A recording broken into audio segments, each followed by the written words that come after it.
Hi, I'm Rod Slasher Breslau, and I'm here with Patrick chobopeon O'Neill and Allyn Hoang, and we're at the end of day one of the MLG Spring Championships here in Anaheim, California, with Starcraft 2, League of Legends, and fighting games on display. Now let's start off with Starcraft 2, which is the main event here with Heart of the Swarm, making its display here along with 200 computers for people to play on.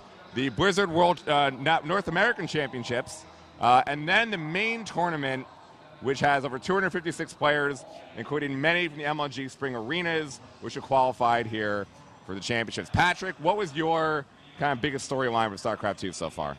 Well, the best game so far, the best series, was Violet and Allyn Hoang for me by far, because first of all, it was a ZVZ, usually not my favorite matchup, but they open with this sort of interesting Zergling Infestor Ultralisk, and you use all the same upgrades, you get really close. It's sort of a tightrope. If you mess it up, you're immediately behind, but both players did it, and it was really interesting in Game 1. Violet takes it. Game 2 gets really weird. It's a 30-minute Ultralisk war with like dozens and dozens of Ultralisks smashing into each other, and it was confusing is the key word. That's what I talked to Violet afterwards, and he was just like, I don't really know why I lost that game or what was going on. I was ahead, and then I wasn't, and then I lost. So like I said, 40 or so Ultralisks smashing into each other in a bunch of chokes, which was indicative of the fact that they had no idea what they were doing. It was really poor control, honestly. Most of the Ultralisks were just inactive, unable to really be effective, because both players were feeling out unfamiliar territory. But so Allyn Hoang takes Game 2, then Game 3, Violet becomes a little more aggressive and takes the series, but doesn't seem extremely confident overall. He'd already gone down 0-2 against Inori, and he lost another game later on, so he seemed overall a little lacking confidence despite just having come off an arena win. I'd have to say that probably was the best game that I had seen for StarCraft the entire day. That game, you know, that Ultra War, usually there's one or two attacks to each other when you have that kind of situation. One person will win handily, go attack the other player, and the game will end.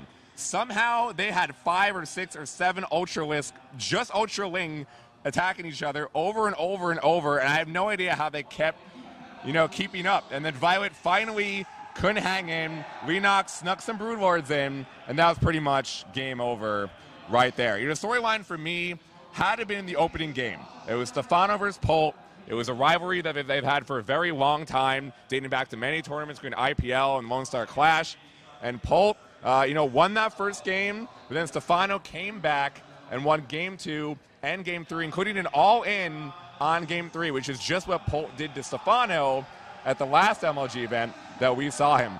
So Stefano used that momentum to win his next 2 games, and now he's perfect in his group, showing just how consistent and that he really is the best foreigner in the world right now in StarCraft. And he's continued to show that with his play. And additionally, Sake beat DRG, and he's 2-1 in his group, beating 2 Koreans.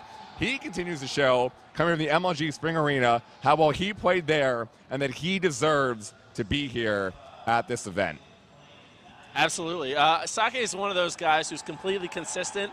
The fan base isn't really there because he's not the most charismatic man in the world, but his PvP has always been amazing, always giving trouble to top-tier players. When Huck was up there giving, you know, winning championships, Sake was always there taking a series off him, and he continues to do so. So he's an amazingly consistent player. And we also have Puma versus Rhett and Alive versus Huck coming up in the open bracket tomorrow. The winners of those will have won their pools and will be going into the pool, won their brackets rather, and going into pool play for the next day. Allyn? Yes. Now, I know we started with StarCraft 2 because that is kind of the feature game here with everything going on with Heart of the Swarm. But I gotta say, with the amount of hype that I heard from this crowd today, both online and especially in person, League of Legends, to me, is the story so far this weekend. Right, absolutely. The crowd definitely brought it. As we know, MLG Anaheim Spring Championship is the event that debuted League of Legends for 2012 Pro Circuit. And like I said, the fans definitely brought it. You saw a bunch of TSM fans. They were all wearing the shirts, the gears, chanting TSM, TSM, Marn. And like you said, they definitely overpowered this arena. The highlights for me for today, day 1, TSM Evo versus SK Gaming. TSM Evo won 2-0. The first match was pretty close. They were neck and neck, and SK Gaming was even up for a little bit, but TSM Evo ended up taking it. Second game, TSM Evo stomped SK Gaming. The next highlight, Mtw Na versus Clg Eu. Now, Clg Eu is pretty prominent in the EU scene, of course, and this MLG Spring Championship is pretty much proving grounds to see if they can do well internationally. And they did do well for their first match of the day. They won 2-0 against Mtw Na, and they actually finished the games under 30 minutes, which is pretty fast. The other match that I thought was pretty notable is Dynamic versus KoF EU. Now, Dynamic is a very young team. I think everyone is below 18 years old, and their strategy is pretty unconventional, but it worked for them. The first match, KoF actually won, and then Dynamic took over 2-1, and those are my highlights of the day. And I think what everyone is pretty much looking forward to this weekend is the storyline that there is the major team swaps within the NA scene. So I want to see how Dignitas is going to do, how CLG is going to do, how TSM is going to play against them. So we will see this weekend, and that's a very exciting storyline for this weekend for League of Legends. Yeah, I have to agree. This is the the first event for League of Legends at the pro circuit this year, and also the first time the European teams have come over to an MLG for League of Legends. There's only North American teams last season, including the Providence National Championships, and just like in all the other esports, it doesn't really get heated until USA is playing Europe, or both USA and Europe are playing Asia. So now that we have some of the European teams over here kind of talking smack, we have Clg Eu and KoF Eu, I think that's really what's going to give the push to League of Legends to that next level. Exactly, and I hope that it'll make the competitive play even more interesting to engage it all globally. So we will see what happens this weekend.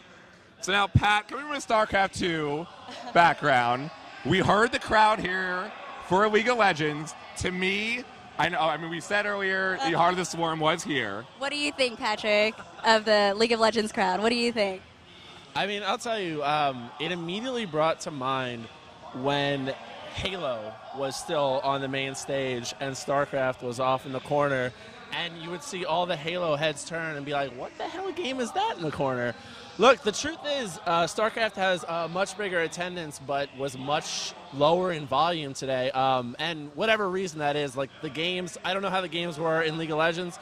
The games in Starcraft, with a few exceptions, weren't that great. There was Heart of the Swarm. I know that might be a little bit of an excuse. But at the end of the day, I'm hoping we get louder to match League of Legends. Just to carry on the tradition, because Anaheim, last time we were here, it was so loud, it was so rowdy. It was the best event as far as the energy goes on MLG all of last year, in my opinion. And this event started out kind of as a dud for StarCraft II. So we better step it up, because it's good to have League of Legends, though. It's a new benchmark, and it's a new challenge. Absolutely. Yeah, I mean, really, they were chanting Solomid, they were chanting Team Marn. Yo, you don't hear Team Marn chants, even the fighting game community tournaments. They were chanting that loud for Team Marn in League of Legends.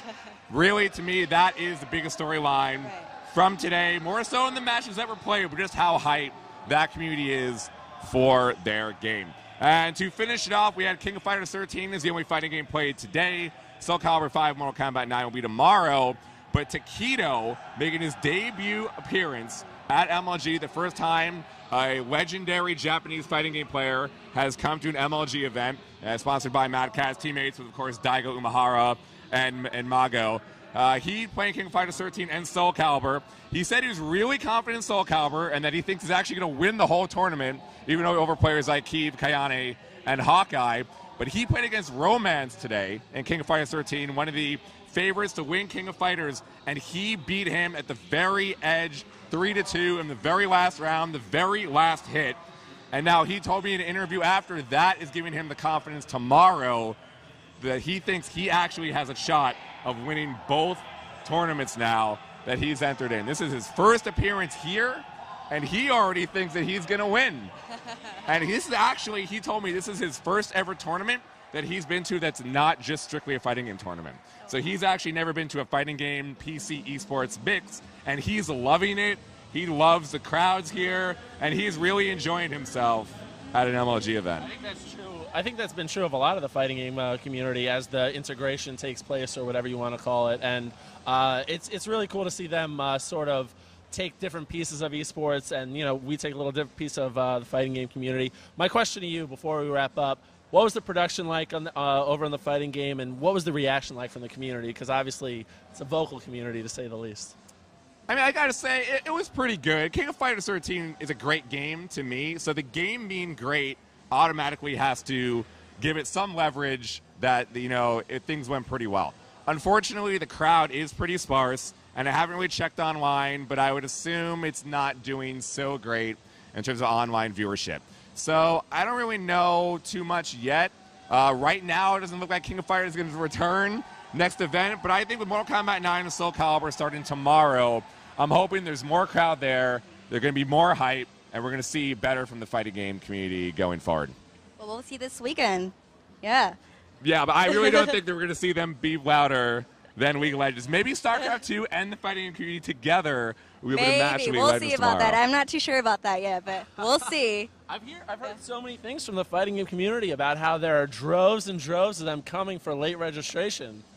I mean, tomorrow's the day, I guess. We're going to find out. Well, you know what it was? It's just Ultra David sitting in the League of Legends crowd cheering for Team Mar, and that's where everyone was. So that's going to wrap it up for day one of the MLG Spring Championships here in Anaheim. Stay tuned to GameSpot.com for the live streams of all day 2, day 3, and our recaps every day. See you guys tomorrow.